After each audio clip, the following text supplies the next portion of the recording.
We're back with WSJ Lunch Break. I'm Wendy Bounds. All right, resort-style pools, stainless steel appliances, Zen gardens, all this for 18-year-olds?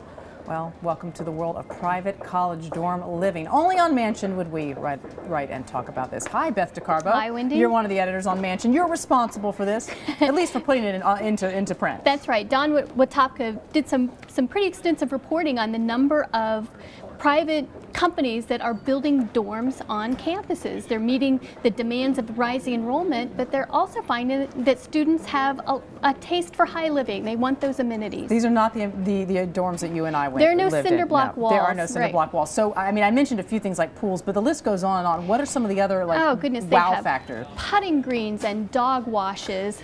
They have pools with tanning ledges. They have tanning beds. Some have bistros and taverns, internet cafes with extensive clubhouses, sand volleyball courts. The list goes on. Now, I'm wondering about the do-re-mi factor, and by that, the emphasis on the dough. I mean, the college and universities are expensive enough now, but I gotta imagine that this sort of private dorm living is even more expensive than what you'd pay the school. It is expensive, but they want those amenities. For example, we spoke to one student who goes to University of Central Florida.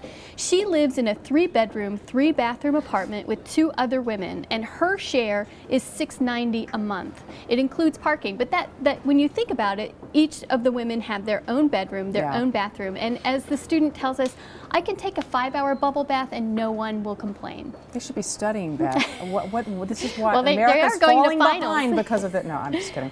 Well, maybe not, just a little bit. All right, let's talk about some of the other universities that are trying this. I mean, is this across the country, or are we seeing pockets geographically where this is more prevalent? It is across the country, and it's not necessarily the big schools. Yes, we're seeing it Texas A&M at College Station, and we're seeing it University of Michigan State University in East Lansing, but Sam Houston State is doing it in Huntsville, Texas as well. So it's really across all of them. I think the most interesting trend is the University of Kentucky, which has turned over all of its housing to private developers and then Kentucky gets a small cut of revenue at the end of the year. Is it just, and speaking of that sort of financial structure, is it just too taxing, too onerous for these universities to build these dorms themselves and maintain them? I mean, wouldn't they want all that revenue themselves? I think part of it is that they can't keep up with the demand. The enrollments are still sky high, and they can't build enough beds to accommodate them. These private developers can go off campus where the land might be a little cheaper and build these structures, and they have all the overhead headaches and all the costs that they have to deal with, and the school really loses that hassle factor.